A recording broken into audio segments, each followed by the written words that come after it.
Hello everyone, मैं Kapil Bhatia bells overseas से। जैसा कि हमारी कमिटमेंट है आपसे कि जो भी आप कमेंट्स करते हैं हम हर कमेंट का आपको रिप्लाई देंगे। तो आज आपके कुछ कमेंट्स लिए हैं जिनको हम आज आपको रिवर्ट करेंगे। हो सकता है आपका भी प्रोफाइल उससे मिलता जुलता हो और आपको भी उस बारे में नॉलेज मिलेगी और आप भी अपडेटेड होंगे। तो आपके लिए भी ये हो सकता है वीडियो इंपॉर्टेंट हो। तो मैं मैडम से रिक्वेस्ट करूँगा कि क्वेश्चन स्टार्ट किए जाएँ। सर पहले मिस्टर दीप से। Sir I had applied UNSW Australia with 6 overall band not less than 5.5 in 2 modules. 2021 में इन्होंने पास आउट किए 72% कॉमर्स से CBSE। Is there any doubt in my profile? देखिए, वैसे तो आपका प्रोफाइल ठीक है, लेकिन 5.5 इन 2 मॉड्यूल है, वो कहीं ना कहीं हल्का फुल्का प्रोफाइल वीक हो रहा है। वैसे परसेंटेज आपकी ठीक है, 2021 पास आउट हो तो कोई प्रॉब्लम नहीं है। बट फिर भी मैं आपको बेस्ट विशेस देता हूँ कि आपको डेफिनेटली वीज़ा ग्रांट हो। तो प्रोफाइल आपका वैसे ओवरऑल ठीक है, सिर्फ एक इंग्लिश प्रोफिशिएंसी को छोड़ा जाए तो। सर नेक्स्ट मिस्टर सोमबीर का है। इन्होंने 2021 में 12th पास आउट किया आर्ट स्ट्रीम में 91%। इनका जो सब्जेक्ट्स थे वो Hindi, English, physical education, history and I think Punjabi है। नेक्स्ट इनके PT ओवरऑल 63 है, not less than 58। Is sir is eligible for Australia? देखिए, ऑस्ट्रेलिया में मैं हमेशा ये कहता हूँ कि आर्ट्स वाले स्टूडेंट्स को अवॉइड करना चाहिए, स्पेशली जिनके पास कोर सब्जेक्ट में कोई मेन सब्जेक्ट अच्छा नहीं है। जैसा कि अच्छे सब्जेक्ट जो मैं गिनता हूँ वो है मैथ, इकोनॉमिक्स, सोशियोलॉजी, साइकोलॉजी। ये वाले सब्जेक्ट अगर आपके पास हैं तो ही आपका वहाँ पर बेटर फ्यूचर रहेगा। चाहे आप वीज़ा सक्सेस की बात करें या अगर आप बाद में PR की भी बात करें। सिंपल आर्ट्स वाले को तो वीज़ा मिलना मुश्किल है और बाद में PR लेने में भी डिफ़िकल्ट रहती है। तो उनको मैं यही बेटर करता हूँ कि जिनके पास कोई मेन कोर सब्जेक्ट में अच्छे सब्जेक्ट्स नहीं हैं तो वो कोई कंट्री और चूज़ कर लें, ऑस्ट्रेलिया को प्रेफर ना करें। सर नेक्स्ट मिस्टर संदीप है। इन्होंने जेम्स कुक यूनिवर्सिटी ब्रिस्बेन में अप्लाई किया हुआ है। इनकी क्लासेस 31 मई से शुरू हैं। इन्होंने 2021 नॉन मेडिकल स्ट्रीम में किया 76%।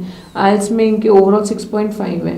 सो is there any chances of visa or not? ये इनके बिल्कुल बहुत अच्छे चांसेस है आपके वीज़ा के कि आपको डेफिनेटली मिलेगा।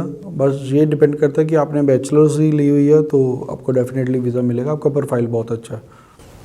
सर नेक्स्ट है PhD in chemical engineering with scholarship in Monash University. Applied 3 months ago. Medical done on 18 Jan. Still didn't receive any call for interview. Is interview mandatory or sometime embassy may finalize their decision without interview? And what is the current duration time for PhD research sector? Okay, देखिए जो आपकी जो current timeline में है तो वो mostly जो visas आए हैं वो विदाउट इंटरव्यू आए हैं। बहुत सारे स्टूडेंट्स को ये पैनिक रहता है कि हर एक स्टूडेंट की शायद इंटरव्यू आनी, तो ऐसा कुछ नहीं है। वहाँ पर रैंडमली वो कुछ प्रोफाइल पिक कर रहे हैं, सिर्फ उन्हीं को इंटरव्यू के लिए कॉल कर रहे हैं। अदरवाइज़ जो हमारे पास भी वीज़ाज़ आए हैं वो बिना इंटरव्यू के आए हैं। एक ये वीज़ा मैं आपको दिखाना भी चाहता हूँ। ये स्टूडेंट हरियाणा से है, इसको मैं स्पेशली दिखाता हूँ हर वीडियो में क्योंकि ये स्टूडेंट हरियाणा में ही सबसे पहले ये प्रॉब्लम आई थी जो फ्रॉडुलेंट डॉक्यूमेंट लगे थे। तो अब हरियाणा वाले स्टूडेंट्स को भी उन्होंने वीज़ा ग्रांट करना स्टार्ट कर दिया है। ये कनिक स्टूडेंट है यमुनानगर से। तो इसने अप्लाई भी लेवल 2 की यूनिवर्सिटी में करा, जो कि अगर विक्टोरिया यूनिवर्सिटी सिडनी में है वो लेवल 2 में आ गई है, तो उसमें अप्लाई कराओ। और ये स्टूडेंट भी हरियाणा से था तो भी इसका वीज़ा आया। तो जो करंट है वीज़ा टाइम अगर हम बात करें तो ऑलमोस्ट 2 मंथ लगे हैं इसके वीज़ा को। इसका 7 Feb को लगा था और 7 April को इसका वीज़ा ग्रांट हुआ है। तो तकरीबन 2 मंथ ही लगते हैं। कुछ प्रोफाइल्स हैं जो दिसंबर जनवरी से भी पेंडिंग है तो उनका भी वो प्रोसेसिंग में ही है। तो ये ज़रूरी नहीं है कि आपको इंटरव्यू आनी है, बिना इंटरव्यू के डिसीजन हो रहे हैं। तो आपको भी मुझे उम्मीद है कि शायद इस मंथ में, अप्रैल मंथ में आपको रिजल्ट्स मिल जाएगा। सर नेक्स्ट है 2020 pass out intermediate. So what should I justify to for about 2 years gap? देखिए, गैप में तो आप अगर आपका कोई जेन्युइन कॉज बनता है तो वही आप मेंशन कीजिए। अगर आपने कोई भी फ्रॉडुलेंट या कोई फेक चीज़ लगाएंगे तो वो जेन्युइन नहीं रहेगी, उससे आपका वीज़ा सक्सेस डाउन हो जाएगा। कोशिश कीजिए जो आपने किया हुआ है उसी को एक्सप्लेन करो। अगर आपने कोई कम्पिटिटिव की तैयारी करी है तो उसका वो प्रूफ दे सकते हैं कि हमारा ये क्लियर नहीं हुआ, या अगर कोई आपको जेन्युइन इलनेस थी तो उसका मेडिकल लगा दीजिए, या कोई और प्रॉब्लम है तो वो बता दीजिए। तो लेकिन आप अपना अगर जो भी जेन्युइन चीज़ है, सर्कमस्टांसेस रहे हैं, तो वो कर सकते हैं, या आप हमारी हेल्पलाइन नंबर 6292062920 पे कॉल कर लीजिए, तो हम आपको गाइड कर पाएंगे कि आपको क्या आपके जेन्युइन प्रोफाइल रहा तो किस तरह से आप उसको एक्सप्लेन कर सकते हैं। Sir, next है I have done graduation in 2021, 70% marks with mathematics and my PT score is 55, not less 52. Am I eligible for master's degree program in Australia and how much chances of getting visa? नहीं, आपका profile ठीक है, हालांकि जो masters के लिए mostly 58 and above चाहिए होते हैं ओवरऑल, तो लेकिन फिर भी हो सकता है कोई यूनिवर्सिटी आपको इसी मार्क्स पे भी एक्सेप्ट कर ले, क्योंकि आपके 6 ईच तो बन ही रहे हैं। तो मोस्ट प्रोबेबली आप एक बार अपना प्रोफाइल अगर शेयर करना चाहें कर लीजिए, तो हम आपको असेसमेंट करके आपको बता देंगे कि आपकी ये यूनिवर्सिटीज़ में एलिजिबिलिटी बन रही है, तो वहाँ पर आप अप्लाई करना चाहें तो कर सकते हैं। सर नेक्स्ट है लेवल 2 कॉलेज में बैचलर का क्या सक्सेस रेट है? देखिए, जो बैचलर्स अगर आप करेंगे तो लेवल 2 की अगर यूनिवर्सिटीज़ है, यूनिवर्सिटी में थोड़ा सा चांसेस बेटर रहते हैं। हालांकि कॉलेजेस की अगर बात करें तो उनकी visa success as compared to university कम रहती है। तो मैं तो हमेशा यही कहता हूँ कि आप अगर लेवल 1 या लेवल 2 की यूनिवर्सिटी में अप्लाई करें, और वो भी बैचलर या मास्टर्स के लिए, तो वीज़ा चांसेस बेटर रहते हैं। या आप डिप्लोमा लीडिंग टू डिग्री भी ले सकते हैं, वहाँ पर भी आपके वीज़ा चांसेस अच्छे रहेंगे। सर नेक्स्ट से 13 मार्च को फाइल लॉन्च हुई थी और मेडिकल 21 मार्च को एंड 6 अप्रैल को बायोमेट्रिक हुए हैं। सर मैं ना ACM कॉलेज पर्थ में अप्लाई किया है, तो कॉलेज का कब तक वीज़ा आ जाएगा? देखिए, जो मैंने हमेशा कहता हूँ कि जो वीज़ा है वो आपकी प्रोफाइल पे ज़्यादा डिपेंड करता है।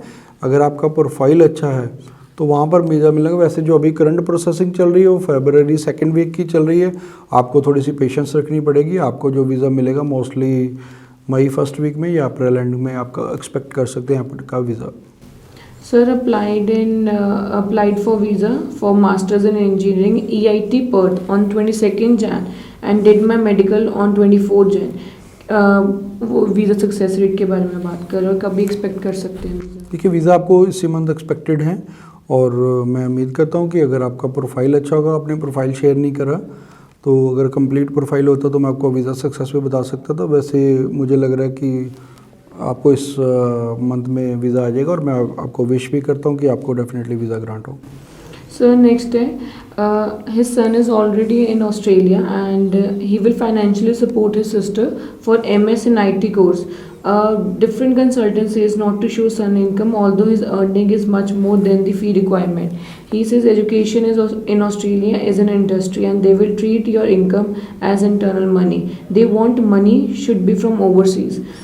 What's your take on this? नहीं, देखिए, ऐसा कुछ नहीं है। अगर आपके जो सन वहाँ पर पढ़ रहे हैं तो वो पढ़ नहीं रहे, सॉरी, वर्क परमिट पे हैं, अगर उनको वहाँ पर वो टैक्स पे कर रहे हैं और उनकी जो इनकम है वो शो कर रहे हैं, तो वो कर सकते हैं उनको फिनांस। अगर आपके पास यहाँ इंडिया से फंड्स हो तो भी आप कर सकते हैं।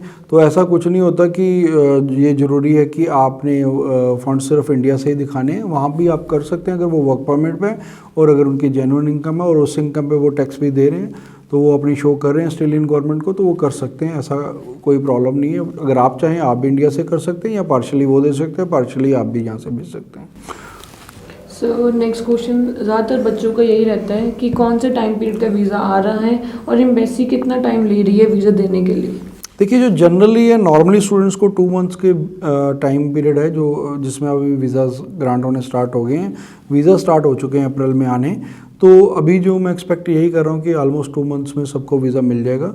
तो कुछ स्टूडेंट्स हैं जो दिसंबर जनवरी के जिनकी पुरानी फाइल्स लगी हुई हैं, तो उनको थोड़ी सी प्रॉब्लम आ रही है कि उन स्टूडेंट्स को अभी धीरे धीरे वो पुराने स्टूडेंट्स को भी देंगे। अदरवाइज जो फरवरी 2nd वीक की प्रोसेसिंग चल रही है, तो फरवरी वालों को सबको अप्रैल में रिजल्ट्स मिल जाएगा। और करंट अगर हम जो सिनेरियो करें तो वीज़ा सक्सेस अच्छी चल रही है। जिन स्टूडेंट्स ने बैचलर या मास्टर में अप्लाई करा हुआ उनको वीज़ा ग्रांट हो रहे हैं। कुछ एक केस सिर्फ रिफ्यूज़ल्स हैं, वो रिफ्यूज़ल रेट भी अगर कहूँ तो 10% से ज़्यादा नहीं है। 90% वीज़ा ग्रांट हो रहा है बैचलर और मास्टर वाले स्टूडेंट्स को। 10% की सिर्फ रिफ्यूज़ल रेट है, वो भी अगर किसी के कमी रही थी, क्योंकि ऑस्ट्रेलिया में ये होता है कि अगर आपका कोई वो रिफ्यूज़ करते हैं तो वो आपको पूरी डिटेल देते हैं कि किस कारण आपका रिफ्यूज़ करा है। कईयों की SOP वीक लगी हुई है, या कोई अगर फंड्स की कोई क्लैरिटी नहीं थी, तो वो अपना पूरा रीज़न आपको स्पेसिफाई करते हैं, या आपने इंटरव्यू अगर आपकी आई तो आप इंटरव्यू नहीं क्लियर कर पाए तो वो आपको डेफिनेटली करेंगे। बट वीज़ा सक्सेस अच्छी चल रही है, 90% के करीब चल रही है वीज़ा सक्सेस बैचलर और मास्टर्स वालों की। और ये थे कुछ क्वेश्चन। फिर भी अगर आपका कोई क्वेश्चन रह गया हो तो आप नीचे डेफिनेटली कमेंट करें, हम आपको रिवर्ट करेंगे, हर कमेंट का हम आपको रिवर्ट करेंगे। और आपको हमारा पर्पस सिर्फ यही है कि आपको हेल्प हो ताकि आप अपने लाइफ में सही डिसीजन ले सकें। Thanks for watching. Business or call us for visa services. Follow us on our social handles for offers and new updates.